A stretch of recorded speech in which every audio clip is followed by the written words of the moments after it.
जय श्री राधे, जय श्री कृष्णा। दोस्तों, कार्तिक मास का महात्म और कथा सुनने वाले सभी भक्तों का आज की कथा में हार्दिक स्वागत है।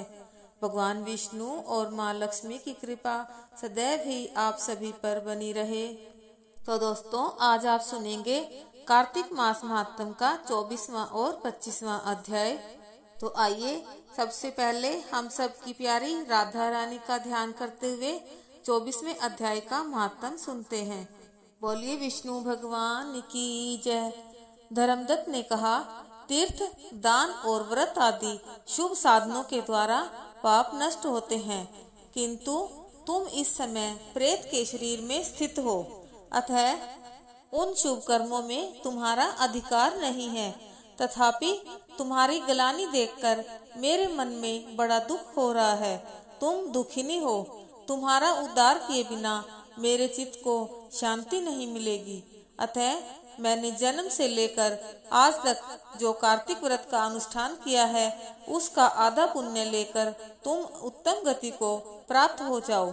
यूँ कहकर धर्मदत्त ने द्वादशाक्षर मंत्र का श्रवण कराते हुए तुलसी मिश्रित जल से जो ही उसका अभिषेक किया, तो ही वह प्रेत शरीर से मुक्त हो दिव्य रूप धारिणी देवी हो गई। लावण्य से भरपूर साक्षात लक्ष्मी हो गई। तदनंतर उसने भूमि पर मस्तक टेककर ब्राह्मण देवता को प्रणाम किया और आनंद विभोर हो गदगद वाणी में कहा, हे द्विज श्रेष्ठ, आपकी कृपा से मैं नरक से छुटकारा पा गई। मैं पाप के समुद्र में डूब रही थी, आप मेरे लिए नौका के समान हो गए। वह इस प्रकार ब्राह्मण देव से वार्तालाप कर ही रही थी कि आकाश से एक तेजस्वी विमान उतरता दिखाई दिया। वह श्री विष्णु के समान रूप धारण करने वाले पार्षदों से युक्त था। पास आने पर विमान के द्वार पर खड़े हुए पुण्यशील और सुशील नामक पार्षदों ने उस देवी को विमान पर चढ़ा लिया। उस समय उस विमान को देखकर धर्मदत्त को बड़ा विस्मय हुआ। उन्होंने श्री विष्णु रूपधारी पार्षदों का दर्शन करके उन्हें साष्टांग प्रणाम किया। ब्राह्मण को प्रणाम करते देख पुण्यशील और सुशील ने उन्हें उठाया और उनकी प्रशंसा करते हुए यह धर्म युक्त वचन कहा। दोनों पार्षद बोले, हे द्विज श्रेष्ठ, तुम्हें धन्यवाद है, क्योंकि तुम सदा भगवान विष्णु की आराधना में संलग्न रहते हो। दीनों पर दया करने का तुम्हारा स्वभाव है। तुम धर्मात्मा और श्री विष्णु व्रत का अनुष्ठान करने वाले हो।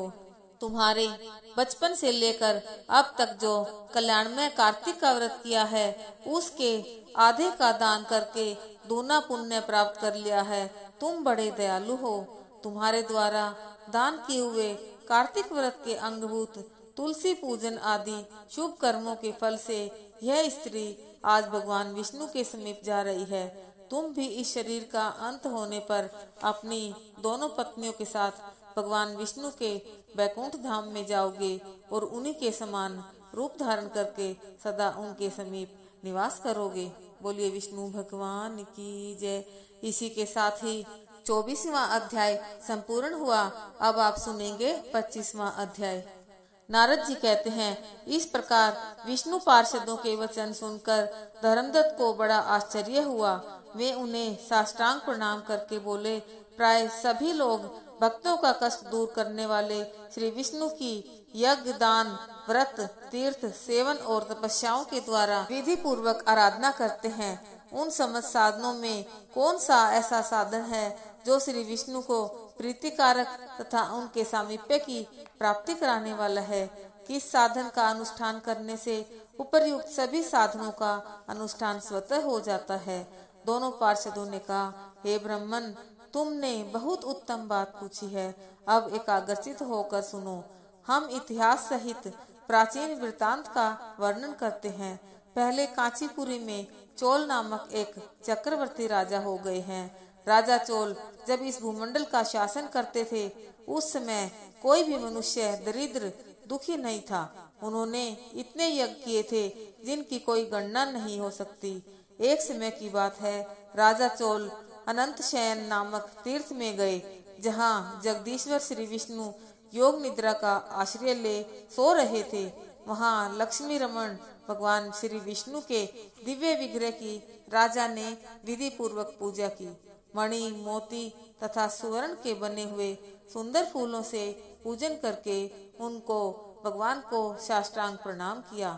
प्रणाम करके वे जो ही बैठे, उसी समय उनकी दृष्टि भगवान के पास आते हुए एक ब्राह्मण पर पड़ी, जो उन्हीं की कांची नगरी के निवासी थे।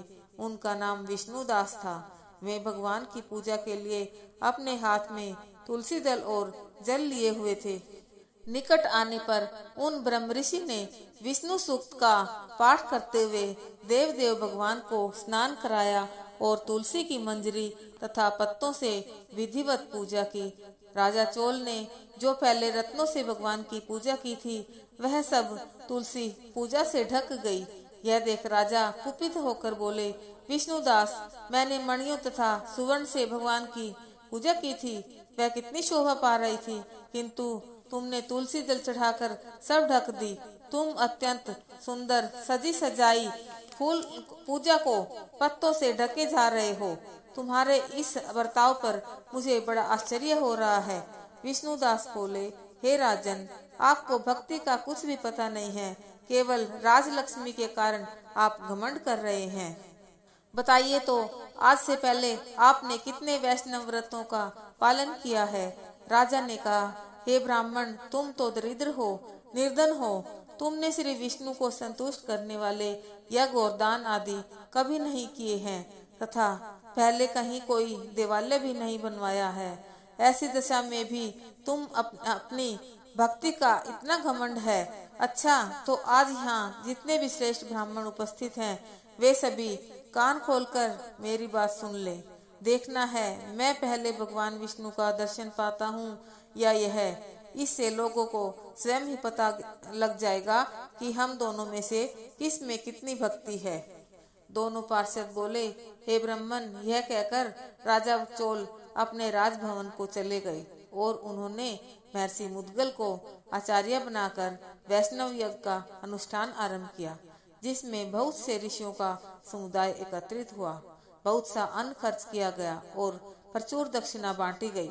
जैसे पूर्व काल में गया क्षेत्र के भीतर ब्रह्मा जी ने समृद्धिशाली यज्ञ का अनुष्ठान किया था, उसी प्रकार राजा चोल ने भी महान यज्ञ आरंभ किया। उधर विष्णुदास भी वहीं भगवान के मंदिर में ठहर गए और श्री विष्णु को संतुष्ट करने वाले शास्त्रोक्त नियमों का भली भांति पालन करते हुए सदा ही व्रत का अनुष्ठान करने लगे। माघ और कार्तिक के व्रत, तुलसी के बगीचे का भली भांति पालन, एकादशी का व्रत, द्वादशाक्षर मंत्र का जाप तथा गीत नृत्य आदि मांगलिक उत्सवों के साथ षोडशोपचार द्वारा प्रतिदिन श्री विष्णु की पूजा, यही उनकी जीवनचर्या थी। वे इन्हीं व्रतों का पालन करते थे। चलते, खाते और सोते समय भी उन्हें निरंतर श्री विष्णु का स्मरण बना रहता था। इस प्रकार राजा चोल और विष्णुदास दोनों ही भगवान विष्णु की आराधना करने लगे। बोलिए विष्णु भगवान की जय।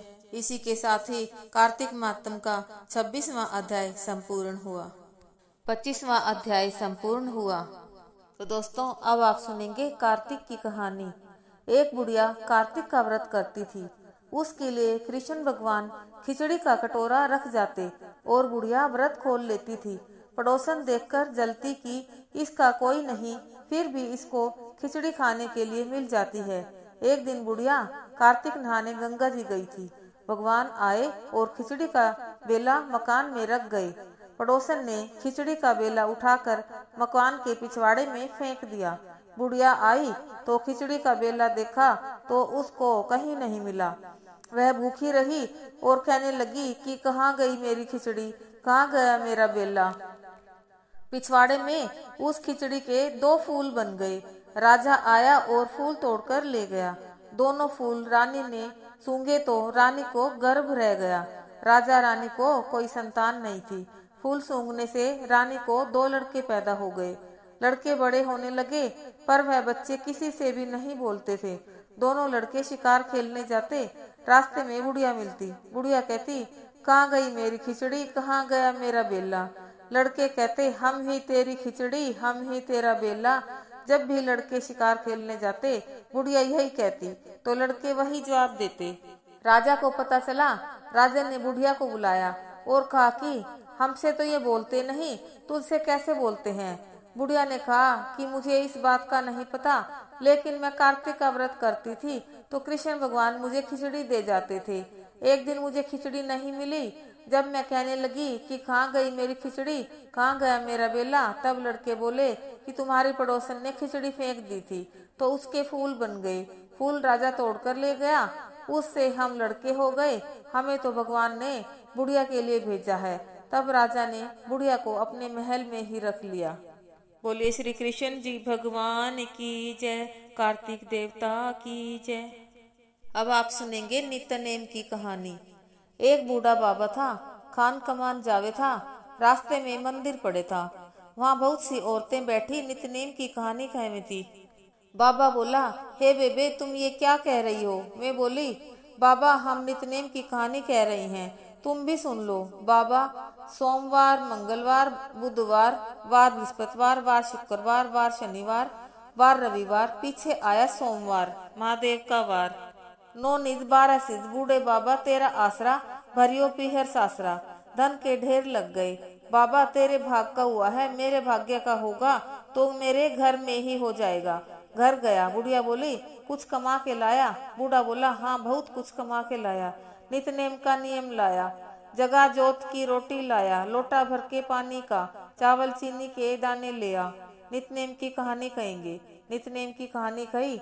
वार सोमवार, वार मंगलवार, वार बुधवार, वार बृहस्पतिवार, वार शुक्रवार, वार शनिवार, वार रविवार, पीछे आया सोमवार, महादेव का वार।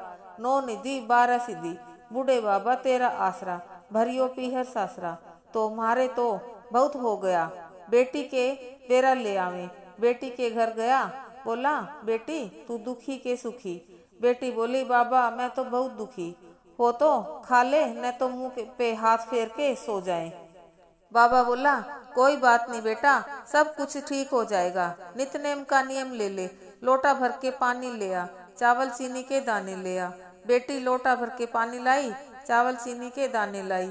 कहानी कही। वार सोमवार, वार मंगलवार, वार बुधवार, वार बृहस्पतिवार, वार शुक्रवार, वार शनिवार, वार रविवार, पीछे आया सोमवार, महादेव का वार। 9 निधि 12 सिद्धि, बूढ़े बाबा तेरा आसरा, भरियो पीहर सासरा। कहानी कहते ही धन के ढेर लग गए। दुरानी जिठानी भागी आई, पूछने लगी, तेरा बाप आया, क्या लाया। जवाब मिला, मेरा बाप तो बहुत कुछ दे गया, नित्यनेम का नियम दे गया, जगा जोत की रोटी दे गया। दुरानी जिठानी बोली, हमें भी सुना दे। वह बोली, तुम भी सुन लो। वार सोमवार, वार मंगलवार, वार बुधवार, वार बृहस्पतिवार, वार शुक्रवार, वार शनिवार, वार रविवार, पीछे आया सोमवार, महादेव का वार। 9 निधि 12 सिद्धि, बूढ़े बाबा तेरा आसरा, भरियो पीहर सासरा, धन के ढेर लग गए। जैसे नित्यनेम भगवान बाबा के टूटा, बेटी के टूटा, ऐसे सबके टूटियो, कहते सुनते हुकारा भरते के। बोलिए नित्यनेम बाबा की जय। अब आप सुनेंगे 9 ग्रह की कहानी। 2 बहन भाई थे। भाई अपनी बहन से मिलने जावे था। रास्ते में सर्प बैठा था, बोला, मैं तुझे डसूंगा। भाई बोला, तू मुझे मत डस, मैं अपनी बहन का एक ही भाई हूँ, अपनी माँ का एक ही बेटा हूँ। सर्प बोला, ना तेरे 9 ग्रह की दशा लग रही है, मैं तुझे डसूंगा। अच्छी बात, मैं अपनी बहन से मिल आऊं, आती बार डस लियो, क्या पता तू इस राही आवे या न आवे, मैं तो अभी डसूंगा। अच्छा तू मेरे थैले में बैठ जा। सर्प थैले में बैठ गया, ऊपर से बेल पत्ते ढक लिए। भाई बहन के घर गया। बहन 9 ग्रह की कहानी कह रही थी। बहन भाई से बोली, भाई तू बैठ जा, पीछे बतलावेंगे, पहले मेरी कहानी सुन ले। बहन ने कहानी कही। जीव की, जानवर की, हाथी की, घोड़े की, भाई की, बहन की, घर के धनी की, धी की, जमाई की, देवरानी की, जेठानी की, सास की, ससुर की, संग की, सहेलियों की, सबकी 9 ग्रह शांत हो जाइए। अच्छी अच्छी हमारे आइए, बुरी बुरी चूल्हे में जाइए। ग्रह चाले 8 पग, बंदा चाले 60 पग। सांप बिच्छू भंवरे, सब आग में जल जाइयो। कहानी कह के खड़ी हुई, भाई से बोली, भाई थैले में क्या ले रहा है। हे बहन कुछ नहीं ले रहा। जबरदस्ती बहन ने थैला छीन लिया। थैला खोल लिया तो देखा बेल पत्ते के केले संतरे बन गए और सर्प का हार बन गया। केले संतरे बच्चों को दे दिए, हार खुद पहन लिया। हार पहन के आई, भाई बोला, बहन तू तो बहुत गरीब थी, इतना महंगा हार कहाँ से लाई? हाँ भाई, मैं तो जब भी गरीब थी अब भी गरीब ही हूँ, तू में ही मेरा हार लाया। नहीं बहन, मैं तो तेरा हार नहीं लाया, मैं तो अपनी मौत लाया था। तेरी कहानी कहने से ये नाग का हार बन गया, ये तेरे भाग्य का है, तू ही रख। बहन भाई से बोली, भाई तुम्हारे 9 ग्रह की दशा लग रही है, मेरी भाभी से कहना वह 9 ग्रह की कहानी कहा करेगी। घर गया, अपनी बहू से बोला, हमारे 9 ग्रह की दशा लग रही है, हम कहानी कहेंगे, तू कहेगी मैं सुनूंगा, मैं कहूँगा तू सुनियो। चावल चीनी के दाने ले आ, लोटा भर के पानी ला। चावल चीनी के दाने ले आई, लोटा भर के पानी ले आई। कहानी कही, जीव की, जानवर की, हाथे की, घोड़े की, कुत्ते की, बिल्ली की, देवरानी की, जेठानी की, सासू की, ससुरे की, घर के धनी की, बहन की, भाई की, सबकी 9 ग्रह शांत हो जाइयो। ग्रह चाले 8 पग, बंदा चाले 4 पग, सांप बिच्छू भंवरे सब आग में जल जाइयो। आज वार शनिवार, रविवार, सोमवार, मंगलवार, बुधवार, बृहस्पतिवार, शुक्रवार, शनिवार, 8 वारों को नमस्कार। धरती माता को नमस्कार, 9 ग्रह को नमस्कार। जैसे 9 ग्रह की दशा बहन की उतारी, ऐसी सबकी उतारियो। कहते ने सुनते ने, हुकारा भरते ने। अब आप सुनेंगे विष्णु भगवान की कहानी। एक सेठ सेठानी थे। सेठानी विष्णु भगवान की पूजा करती थी, लेकिन सेठ को अच्छा नहीं लगता था। सेठ ने सेठानी को घर से निकाल दिया। वह चलते चलते जंगल में पहुंची। वहाँ 4 आदमी मिट्टी खोद रहे थे। सेठानी वहाँ जाकर बोली, भाई मुझे नौकरी पर रख लो। उन्होंने उसे नौकरी पर रख लिया। मिट्टी खोदने से सेठानी के हाथ में छाले पड़ गए और सिर के बाल उड़ गए। वो आदमी बोले, बहन तुम अच्छे घर की लगती हो, तुम हमारे घर का काम कर दिया करो। वो उसे अपने घर ले गए। वह रोज 4 मुट्ठी अनाज लाते थे, चारों बांट कर खाते थे। सेठानी बोली, कल से 8 मुट्ठी अनाज लेकर आना। अगले दिन वो 8 मुट्ठी अनाज लाए। वे पड़ोसन से आग मांग लाई, भोजन बनाया और विष्णु भगवान को भोग लगाया। फिर सबको भोजन परोसा। भाई बोले, बहन भोजन बहुत स्वाद है। बहन बोली, भगवान का झूठा है तो स्वाद तो होगा ही। उधर सेठ भूखा मरने लगा। सब बोले, सेठानी के भाग का खाया करता था। सेठ सेठानी को ढूंढने के लिए निकल पड़ा। ढूंढते ढूंढते वह भी उसी जंगल में आ गया। वहां उसने उन्हीं 4 आदमियों को मिट्टी खोदते हुए देखा। उसने कहा, भाई मुझे नौकरी पर रख लो। वे बोले, हाँ भाई तू भी मिट्टी खोद ले। वह मिट्टी खोदने लग गया। उसके भी हाथ में छाले पड़ गए और सिर के बाल उड़ गए। वो आदमी बोले, भाई तुम अच्छे घर के लगते हो, तुम हमारे घर पर रह लो। वह उसे अपने घर में ले गए। वहां जाकर सेठ ने सेठानी को पहचान लिया, लेकिन सेठानी ने नहीं पहचाना क्योंकि वह घूंघट में रहती थी। सेठानी ने भोजन बनाया, विष्णु भगवान का भोग लगाया, सबको परोसने लगी। जब सेठ की थाली परोसने लगी तो विष्णु भगवान ने हाथ पकड़ लिया। भाई बोले, बहन ये क्या कर रही है? बहन बोली, भाई मैं तो कुछ भी नहीं कर रही, मेरा तो विष्णु भगवान ने हाथ पकड़ रखा है। भाई बोले, हमें भी अपने भगवान के दर्शन करवाओ। सेठानी ने भगवान से प्रार्थना करी। विष्णु भगवान ने सबको दर्शन दिए। सेठ ने सेठानी से माफी मांगी। भाइयों ने बहन को बहुत सा धन देकर विदा किया। सेठ सेठानी दोनों मिलकर विष्णु भगवान की पूजा करने लगे। उनके अन्न धन के भंडार भर गए। सकरात से कहानी का नेम लेवे। 1 साल तक कहानी कहकर विष्णु भगवान का पीला पीताम्बर, पाव चने, पाव गुड़, 5.25 रुपये, लक्ष्मी जी का श्रृंगार का सामान, साड़ी और दक्षिणा देवे। बोले विष्णु भगवान की जय। अब आप सुनेंगे लपसी तपसी की कहानी। एक लपसी था, एक तपसी था। तपसी तो भगवान की तपस्या करता था और लपसी 1.25 सेर की लपसी बनाकर भगवान का भोग लगाकर खा लेता था। एक दिन दोनों लड़ने लगे। लपसी बोला कि मैं बड़ा हूँ और तपसी बोला कि मैं बड़ा हूँ। इतने में नारद जी आए और पूछा कि तुम क्यों लड़ रहे हो? लपसी ने कहा मैं बड़ा हूँ और तपसी ने कहा कि मैं बड़ा हूँ। तपसी बोला, मैं सारे दिन भगवान की पूजा करता हूँ। नारद जी बोले कि मैं तुम्हारा फैसला कल कर दूंगा। दूसरे दिन तपसी नहाकर आने लगा तो नारद जी ने 1.25 करोड़ की अंगूठी उसके आगे फेंक दी। उसने आंख खोलकर देखा तो 1.25 करोड़ की अंगूठी पड़ी है। तब तपसी ने वह अंगूठी उठाकर बगल के नीचे दबा ली और तपस्या करने लगा। लपसी सुबह उठकर नहा धोकर सवा सेर की लपसी बनाकर भगवान का भोग लगाकर खाने लगा। इतने में नारद जी आए और दोनों को बिठाया। तब दोनों बोले कि कौन बड़ा है। तब तपसी ने कहा, मैं बड़ा हूँ। नारद जी बोले, तू गोडा उठा। गोडा उठाया तो 1.25 करोड़ की अंगूठी निकली। तब नारद जी बोले कि ये अंगूठी तो तूने चुराई है, इसलिए तेरी तपस्या भंग हो गई, इसलिए लपसी बड़ा है। तपसी बोला कि महाराज, मेरी तपस्या का फल कैसे मिलेगा। तो नारद जी बोले, तेरी तपस्या का फल कार्तिक नहाने वाली देंगी। जो सारी कहानी कहकर तेरी कहानी नहीं कहेगा तो तेरा उनका कार्तिक का फल खत्म हो जाएगा। अब आप सुनेंगे तुलसा जी की आरती। तुलसा महारानी नमो नमो, हरि की पटरानी नमो नमो। कौन से महीने में बोई रानी तुलसा, कौन से महीने में हुई हरियाली। नमो नमो तुलसा महारानी नमो नमो। आषाढ़ महीने में बोई रानी तुलसा, सावन मास हुई हरियाली। नमो नमो तुलसा महारानी नमो नमो। कौन से महीने में हुई तेरी पूजा, कौन से महीने में हुई पटरानी। नमो नमो तुलसा महारानी नमो नमो। कार्तिक महीने में हुई तेरी पूजा, मंगसिर मास हुई पटरानी। नमो नमो तुलसी महारानी नमो नमो।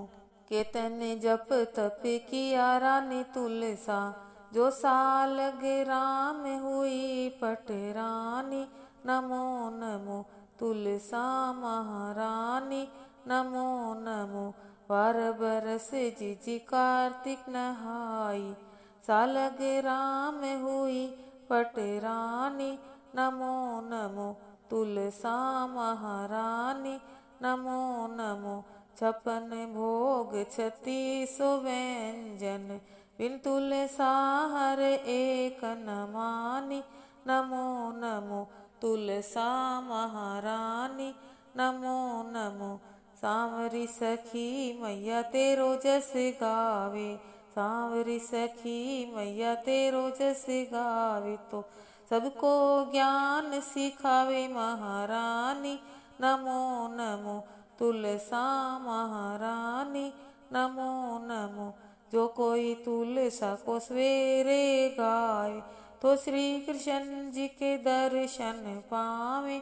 नमो नमो तुलसा महारानी नमो नमो।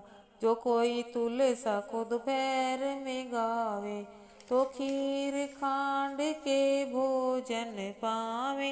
नमो नमो तुलसा महारानी नमो नमो। जो तुलसा सही सांझ को गावे, तो श्री कृष्ण जी की आरती उतारे। नमो नमो तुलसा महारानी नमो नमो। जो कोई तुलसा को आधी रात गावे, तो यम के दूत निकट नहीं आवे। नमो नमो तुलसा महारानी नमो नमो।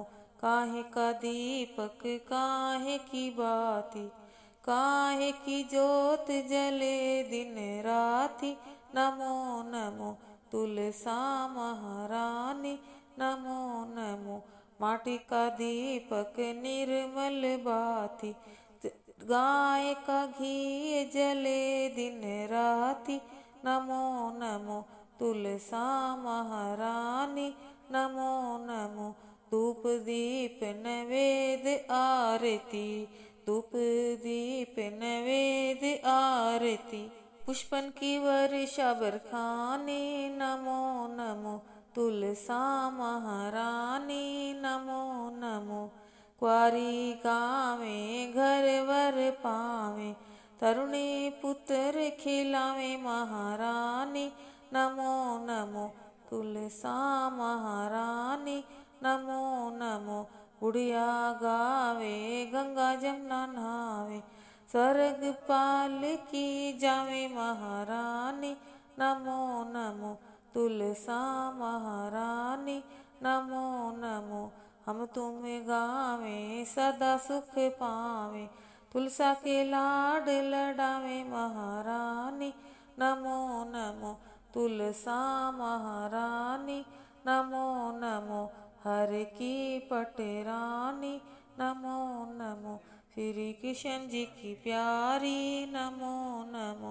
बोलिए तुलसा महारानी की जय, बोले श्री कृष्ण जी भगवान की जय हो।